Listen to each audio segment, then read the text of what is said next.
آج ہم ایک ایسے ٹاپک پر بات کرنے والے ہیں جو ہر مسلمان کی زندگی سے جڑا ہوا ہے، لیکن افسوس کے ساتھ کہنا پڑتا ہے کہ اکثر ہم اس کی اہمیت کو بھول جاتے ہیں۔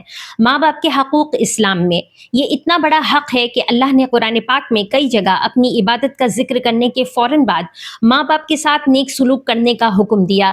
قرآن میں آتا ہے اور تمہارے رب نے حکم دیا ہے کہ اس کے سوا کسی کی عبادت نہ کرو اور ماں باپ کے ساتھ احسان کرو۔ اس آیت سے پتہ چلتا ہے کہ اسلام میں والدین کا درجہ کتنا بلند ہے۔ آج کی ویڈیو آخر تک ضرور دیکھیے گا، کیونکہ ہو سکتا ہے کہ اس ویڈیو کے بعد آپ اپنے ماں باپ کے ساتھ اپنا رویہ بدل دیں۔ ایک صحابی نبی کریم صلی اللہ علیہ وسلم کی خدمت میں حاضر ہوئے اور پوچھا، یا رسول اللہ صلی اللہ علیہ وسلم، میرے حسن سلوک کا سب سے زیادہ حقدار کون ہے؟ آپ صلی اللہ علیہ وسلم نے فرمایا، تمہاری ماں۔ انہوں نے دوبارہ پوچھا، آپ صلی اللہ علیہ وسلم نے پھر فرمایا، تمہاری ماں۔ تیسری بار پوچھا، آپ صلی اللہ علیہ وسلم نے پھر فرمایا کہ تمہاری ماں۔ پھر چوتھی بار پوچھا تو فرمایا کہ تمہارا باپ۔ یہ حدیث صحیح بخاری اور صحیح مسلم میں ہے۔ ماں کا ذکر 3 مرتبہ اور باپ کا 1 مرتبہ اس لیے کیا کہ ماں ہمیں پیٹ میں رکھنے سے لے کر پیدا کرنے اور پھر پرورش کرنے میں بہت جوخم اٹھاتی ہے اور بہت قربانیاں دیتی ہے۔ اور باپ کے بارے میں نبی کریم صلی اللہ علیہ وسلم نے فرمایا کہ باپ جنت کے دروازوں میں سے بہترین دروازہ ہے، یعنی اگر کوئی اپنے باپ کو خوش رکھتا ہے تو جنت کے عظیم دروازے تک پہنچ جاتا ہے۔ باپ پوری زندگی محنت کرتا ہے، اپنی خواہشوں کو قربان کرتا ہے تاکہ اس کے بچے آرام کی زندگی گزار سکیں۔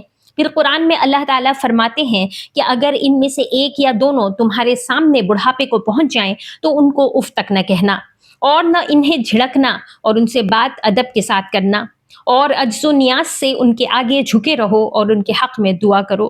لیکن آج کے دور میں انسان اپنے ماں باپ کو جھڑکیاں دیتا ہے، بری طرح ڈانٹتا ہے جیسے وہ بچے ہوں، اور کئی بد نصیب ایسے بھی ہیں جو اپنے ماں باپ پر ہاتھ تک اٹھاتے ہیں، انہیں مارتے ہیں۔ استغفر اللہ۔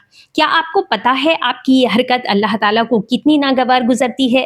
یہ آپ پر اللہ کے عذاب آنے کی وجہ بھی بن سکتی ہے۔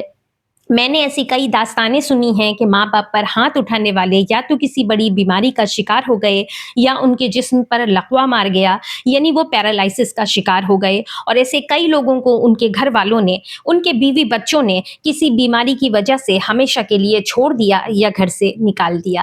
اللہ کے عذاب سے ڈریے، اس کی ناراضگی سے بچیے۔ ایسے خراب حالات سے جو لوگ گزرتے ہیں وہ خود کو کوستے ہیں کہ انہوں نے اپنے ماں باپ پر ہاتھ کیوں اٹھایا، کیوں انہیں تکلیف پہنچائی۔ میرے معزز بھائیوں اور بہنوں، ہمارے حسن سلوک کے سب سے زیادہ حقدار ہمارے ماں باپ ہیں۔ اگر انہوں نے ہمیں پال پوس کر بڑا نہ کیا ہوتا، ہمیں دودھ نہ پلایا ہوتا، صحیح خوراک نہ دی ہوتی، ہماری حفاظت نہ کی ہوتی تو ہم آج زندہ نہیں ہوتے، زندگی کو انجوائے نہیں کر رہے ہوتے۔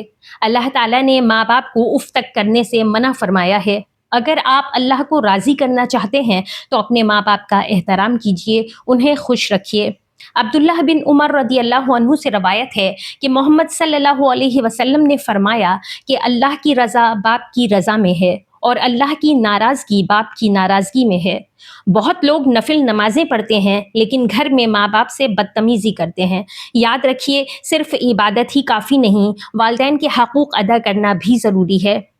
آج کئی لوگ سوشل میڈیا پر گھنٹوں وقت گزارتے ہیں لیکن ماں باپ سے 5 منٹ بات کرنے کا وقت نہیں نکالتے۔ کچھ لوگ اپنے دوستوں سے نرمی سے بات کرتے ہیں لیکن گھر آ کر والدین پر چلاتے ہیں۔ سوچئے، جس ماں نے راتوں کی نیند قربان کر کے ہمیں پالا، جس باپ نے اپنی جوانی ہمارے لیے لگا دی، کیا ان کے ساتھ ایسا رویہ کرنا ٹھیک ہے؟ بالکل نہیں، یہ اللہ کے غضب کو دعوت دیتا ہے۔ والدین کے لیے قرآن ہمیں یہ خوبصورت دعا سکھاتا ہے، رب ارحمہما کما ربیانی صغیرا، یعنی اے میرے رب، ان دونوں پر رحم فرما جس طرح انہوں نے بچپن میں مجھے پیار سے پالا پوسا۔ اگر آپ کے والدین زندہ ہیں تو ان کی خدمت کیجیے، اور اگر دنیا سے جا چکے ہیں تو ان کے لیے دعا اور صدقہ جاریہ کا اہتمام کیجیے۔ یاد رکھیے، ماں باپ اللہ کی بہت بڑی نعمت ہیں، ان کی خدمت جنت کا راستہ ہے، ان کی دعا ہماری زندگی بدل سکتی ہے اور ان کی ناراضگی ہمیں نقصان پہنچا سکتی ہے۔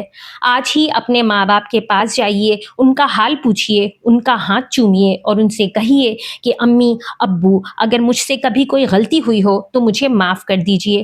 ہو سکتا ہے ان کی ایک دعا آپ کی دنیا اور آخرت دونوں سنوار دے۔ اللہ تعالی ہمیں اپنے والدین کے حقوق ادا کرنے کی توفیق عطا فرمائے۔ اس اہم میسج کو لائک اور شیئر کیجئے اور ثواب کے حقدار بنیے. اپنے مسلمان بھائیوں کو ہدایت دینا بہت بڑی نیکی ہے اور اللہ کے یہاں اس کا بہت بڑا اجر ہے. تو میسج کو جتنا ہو سکے عام کیجئے اور ثواب دارین حاصل کیجئے. جزاک اللہ خیرن کثیرا.